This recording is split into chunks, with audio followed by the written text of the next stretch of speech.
It's Michael Andre Ford, your American Angel Intuitive in San Antonio, Texas. I just taped an almost 12-minute video that's up on YouTube. This is the second part. So if you're just coming to this now, go back, check out the first. The first one, the 11 minutes, 48 seconds, whatever it is a little bit of an angel talk. I think I also mentioned the Omega Institute event from July that was a success. 3 days of people getting more than 300 plus answers personally over 3 days. They did listening and writing that way. It was all direct. I didn't see the questions or answers. It was hard to get people to cough up some just generic responses, but when they did, they had fun. I find that a lot of those answers after 10 years of doing this and, 40,000 answers, a lot of this stuff is very sacred, very special, very touching. It applies to us all. Now, if it's about Uncle Joe or Aunt Sarah and it's private stuff, you don't want to share that, so don't share it. Meanwhile, the event went well. I thought some fun highlights, which I just have to mention, would be like the third day. You wouldn't want to be a passerby or walking along and see the crowd outside. I was bringing people inside, outside. People needed it on the Saturday. We started Friday night. Saturday, there was a lot of transformative stuff that goes on. I mean, if you're carrying baggage around, you've had a deceased relative, you've just got laid off, you've got a health issue, you think you've never blah, blah, blah, that's big baggage, and it can take a long time to release it. It's angels coming in. You're getting help whether you realize it or not. You might laugh, you might cry, you might yawn a lot. I think the record is 4 hours of straight yawning. It's a release. So look, a lot of stuff happens very directly. I just kind of bring you the experience. And then there were a lot of people going through a lot of transformational stuff, and they had to get their feet on the ground outside, go touch a tree, sit on a bench, enjoy the sunshine, and so on. But by the third day, oh my gosh, it was like a lot of fun watching people get outside. They were seeing their energy flows, colored lights, their consciousness flowing between them. It's how we all connect. Workers in a restaurant who get along in the kitchen, athletes on a soccer field in a professional team, Manchester United. They're connected. They're acting as one with the soccer ball if they're a good team and having a good season. They were seeing those flows, plus angels were coming in and bringing little gifts. You have to invite that. You have to let go long enough to actually get that far. It's 60 little steps of letting go. So to show you how slow I am as a psychic, and again, I try not to ever tell you a single thing. I might see exactly where you are, but what would be the point of hearing it from another human being when I can't compete with the likes of Mother Teresa, Jesus, Mary, Buddha, 100 plus angels, your guardian angel, Gandhi, Einstein, and so on. It's a really cool cast of characters. They do a much better job of just telling you how it is. You just have to do your own listening. So I come up to one person and I'm just getting this. I'm like, hey, why don't you have a hummingbird made out of rainbow light, shimmering, it's angel light. So there's not a real hummingbird that's 50 colors at once. Why don't you have angels bring you a hummingbird? And she says to me, I already just got that. And I'm like, oh my God, of course you did. I had 2 women who got to see Joy, the very first angel everybody meets. Go to my website, check out the photos of angels. Historical photos, a wink, smile. We know that a photo of Audrey Hepburn can't possibly move, but allow for it. Also, the photos in angel light. If it's Joy, it's like a pink ball of light, but that photo will change colors and move. So there's an exercise for you to go have fun with. 2 women got to jointly see Joy. I don't know if that was half a football field away. We were at the Juniper Room. This is down by the main hall to the left, out in the field. They got to see her, chat with her. And then there's something that's really fun. We'll call it angel meditation. You can have India come to you, an oasis, Native American setting. You sit with everybody. Even though it's India, it's not just India figures, Vishnu, Krishna, Ganesh, Lakshmi, and so on. It could be Native American chiefs. Your relatives are parked further back so you don't get distracted. Angels, of course, they make this all possible.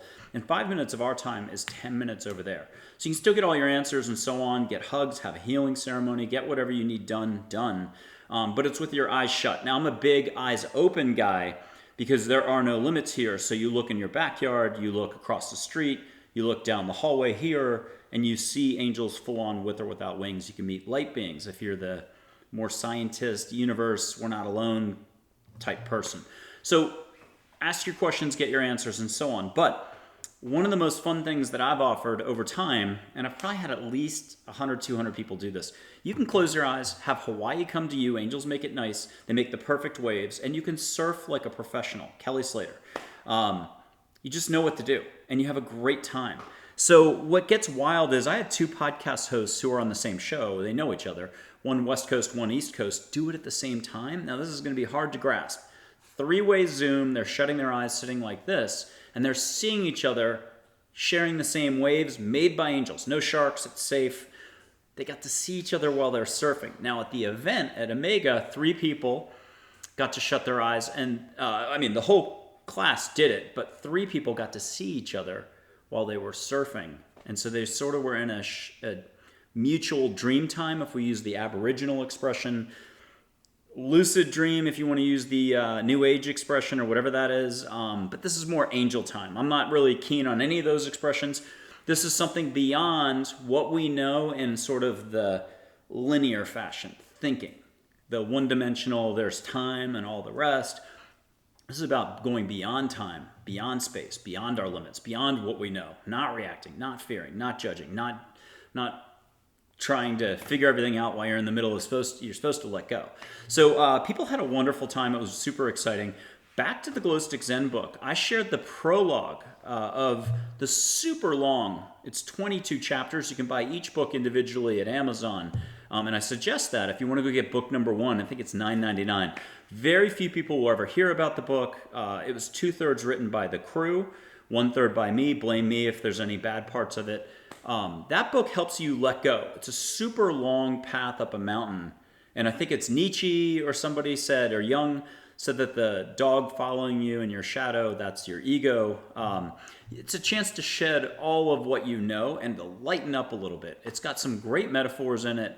I think it's zany. I think it's fun. You can get the book if you're super gung-ho and don't care. You don't want to ever talk to me. Go get the book at Apple. It's one big book. I think it's 1,700, 1,900 pages, maybe 2,200 depending on your reader, the font size. I cranked it out in short time. I was, again, seeing light around me, hearing, and I got 2/3 of the book is written by angels, Mary, the rest of the crew that's on my website. It's a beautiful book, but the prologue is my favorite part. It's a page and a half. So I took some time in the first video to read from that book, and now I'm going to actually read from my short little Listening to Angels book, which is all you really need. It's 100% written by angels. There's no way anybody reading this book could possibly think that I wrote it. I'm not flippant about stuff. I know it's special. I know it's sacred. But I try to take a very light touch to it. I try not to tell anybody anything. If anything, I'm enthusiasm. I clearly a lot of times see where people are at, and I can't say a word. It does no good for me to tell anybody anything. It's so much better that you do your own listening. Ditch the human, ditch the guru, ditch the seminars, the institutes, ditch all the outside sources of advice, wisdom, classes, and all the rest. You've got everything within. You have to just pump the brakes long enough to at least take a breath. And that reminds me of Mother Teresa's quote about compassion. There's 1,000 quotes about compassion. There's no one way to define compassion. But Mother Teresa had one of the best quotes maybe 4 years ago or so. She said, a deep compassion is like a deep breath, or would be a deep breath for many. We're so busy with what we would like to do, we don't get to it, that we have no time to slow down out of our thinking, which is the rat race itself. Conditional existence is up here. I help people drop down into their heart where everything is unconditional, where time doesn't apply the same way, and where there are no limits. You can get your answers directly. You can get the help you need. You can get a lot of the Samsonite luggage lifted off of you, and you can even go surfing with angels. So check out the first video if you've hit this one by mistake. I'm going to read from the little Listening to Angels book that's $4.99 at my website, or at Amazon. It's amazon.com/author/angels. And it was number 2 in the angel category on April 30th of this year. That's 2022. And I think I was just behind Sonia Chiquette, but ahead of Kyle Gray and Hollywood medium Tyler Henry. So that was super exciting. So this book is written by angels. It's a 1-page forward, 1-page intro, which is really 3 paragraphs. We're talking electronic pages. 5 pages how to listen to angels. A little troubleshooting section, a little section on meeting the 7 angels that you're supposed to be listening to. I've got photos of angels. So Archangel Michael's in there, Joy, Charlotte, Min, Dale, and some others, Heather, Penelope. And then there's an appendix. Why angels now? The big picture. I thought that's the most exciting. I'm going to read at least a couple pages from that. And then there's a conclusion, 1 page, and an epilogue by an angel named Dale that's maybe 5 or 6 pages. He coached a famous Olympic athlete. He puts life into a metaphor of an undergraduate degree, graduate degree. You can find a lot of these things that I'm referencing on my social media pages, on my website, free. You can go read it rather than hear me read it out loud here. But here's the appendix. The big picture. This section is for anyone still asking questions. Well, let me jump to what's up with mankind, why angels now? Awareness for mankind is on the horizon. Call it a spiritual awakening if you wish. It's a chance for all to grow. Mankind is ready for more unconditional love and compassion for all. And more compassion by all, for all, is needed. Mankind is ready for change from rat race mode. Happiness is obtained in the absence of ego. Ego is afraid to be vulnerable, to let go, and to be in the unknown. Again, there's nothing to lose and nothing to gain. Move past seeing the negative. That's one of my favorite pieces of this whole book. Compassion can be taught through one's actions. How? Slowing down would do a world of wonder for most people. Doing it consistently is where the problems and opportunities lie. So stay present. Start right now. Letting go means less thinking. Do not get lost in perceived tasks, roles, ego, etc. I would add what you know, what you think you know, all your past experiences, your fears, your worries, your stress, I can't, and that life story that you pump more of your energy into on a daily basis that does nothing but limit you. You have no limits. I hate to break that news to you. Being in the moment is to do compassion for all. That's the headline here for the whole book. Being in the moment is to do compassion for all. For individuals, an egoless path would be great, but it's just not realistic. Allow ego to serve as a reminder when it pops up. A reminder for what? You decide. How about a reminder to breathe? How about a reminder to enjoy each moment as it comes? Believe that all moments can be the same. Now, we're going to continually do thinking. I've never met an enlightened being yet. I'm talking humans here on Earth. I've met people who claim that they're enlightened, but they're doing just as much thinking and resisting as me, you, anybody else watching this video. The magic amount of thinking each week that we could do less of is 7%. That's coming straight from an angel. I used to say 5%, 10%. I can't remember the details ever. Charlotte came in and talked to a client in the spring. It's 7%. You figure it out. That's like almost 2 hours or 2.5 hours a day less thinking. That could be a yoga mat and doing some yoga, going for a walk, petting your dog, taking an extra shower, exercising, reading a book. Get out of your brain, your stress, your positioning up here that's generally unconsciousness. It's generally negativity. It might only be this much, but there's very little thinking. Not all thinking's bad, but most of our thinking is a total waste of life. We're cutting ourselves off from the flow. We reduce our life flow to dental floss, whichever way you need to hear it. So whether it's a moment at work or a moment looking at nature, all moments are the same and peaceful. That's a constant. You've got love, unconditional love. You've got the universe, multidimensional, whichever way you want to look at this, inside you and around you constantly. But the second you get caught up on blank, that's a curse word, and then name an acronym or an organization. It could be the FBI, the NRA, name somebody. Whoever it is in the news these days that we want to say, F them. As soon as you do that, you haven't effed anybody. You've generated negativity for yourself, and you're breathing in that cloud of negativity. If you could only see your flows of energy when you're doing politics, when you're saying this state in America is bad to live in, like we hate California, we love Texas. We hate Texas, we love California. If you could only see the energy you were generating, which by the way you can completely see the flows. That's what people were doing outside on my third day. They were backing up to maybe 30 feet away, and you would have just giggled had you walked by and seen folks playing with their own energy flowing, consciousness flowing, life flowing back and forth between people. Yellow, gold, green, rainbow light. So you're constantly flowing energy. And the big opportunity in life is to recognize there's a huge difference when you're up here, rat race, conditional thinking, judging, fear, worry, stress, basically negativity. And when you're down here, awareness, unconditional love, being, to be or not to be. Shakespeare had it down. That's everything. And you can see those flows. And good luck if it's 2 hours a week that you remember to do any of this stuff. There's no going to sudden perfection. There's no such thing. Each moment is your opportunity, though, to pump the brakes on what you know up here to get to here and basically chillax. Okay, whether it's a moment at work or a moment looking at nature, all moments are the same and peaceful. Only thinking something can interfere with this. Likewise, there are not separate paths for mankind or separate worlds for individuals. One is one. Through awareness and owning the consequences of one's thoughts and actions, a person begins to see how all of life is truly interconnected in one. Faith in all can lead to a change in mankind. This is the path for all of man. Now, faith, it could be religious, non-religious. To me, it's exactly the same thing. It's called letting go. Letting go of all the structure stuff. I think I know this. I'm concretely married, attached to this concept about my life, about this person, about that organization, you name it. You got to ditch what you know long enough to breathe and be happy for no reason at all. So faith in all can lead to a change in mankind. This is the path for all of man. This is about man bringing peace and joy to all. This is about your personal growth in your life and finding the next stage in your soul's development, as well as the continued evolution of mankind. The greatest gift is allowing. All is growth and change. This is frightening for some. There's nothing to do here. Slow down the doing. Instead, breathe, smile, and relax. Appreciate all. Compassion for all is life. This is also about acceptance for all.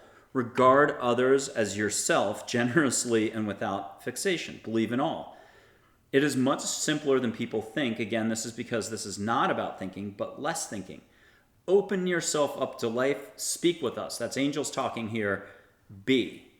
There is no time, we just are angels. They threw in an extra quote there. So if anyone thinks that I wrote that stuff, fantastic. Then I guess I'm a super genius on the spiritual level, and I'll have to get quicker out there on the circuit. But, I mean, hopefully it's pretty apparent that that's super fun writing from angels. It's angel writing. If you're ever having a bad day, you've read this book 5 times, it's great to go to on a daily basis for a little inspiration. It's a very light book, pun intended. But you're having a really bad day, you might find that you can't suddenly read the book anymore. It's a 15-minute read. But it's angel writing itself, so the ego side of us really wants to hammer other people or hammer ourselves or to know stuff so that entire groups of people, maybe across the world or just across the country, are bad people. I mean, in a way, I still remember one of those quotes where there's no such thing as right or wrong. There's just proper understanding. That was angels that said that. Now, anybody who's thinking a lot and wants to challenge angels is going to be like, well, what about robbing banks? And that's, again, missing the point on all this. If you are aware in your heart, flowing a little bit of love, kindness, compassion, just 7% extra love, kindness, compassion a week, you're going to know better than to be like, hey, I want to go rob a bank. So it's not about that. There's just broader awareness, and then your actions are going to follow your heart and proper expenditure of energy. How about that? Well, look, that was a little brief bit from the Listening to Angels book. Go out and get it at Amazon. It's great to have electronically. It's great to pop into and get a little motivation. I still love one of the quotes from the book, which is, you can be happy now in this very moment for no reason at all. I still remember the few times over the last, let's say, 5 years that people have challenged me on that. They're so stuck that they're like, that's not possible. And that's okay. You're going to feel like that when you are stuck. The definition of being stuck is actually being stuck up here and thinking. It's unconsciousness. It's a lack of awareness. It's things are so fixed and concrete that you're actually suffering. But you can let go of perspective at any point. And as soon as you let go, as soon as you shift your perspective, that perspective can change anything that you're looking at. That's a little bit of Wayne Dyer. So thank you very much. I'll sign off here. Till next time, I'll try to put out a bunch more videos by the weekend and get those up. I've been taking it easy in August, and I appreciate everyone's patience. Thank you again.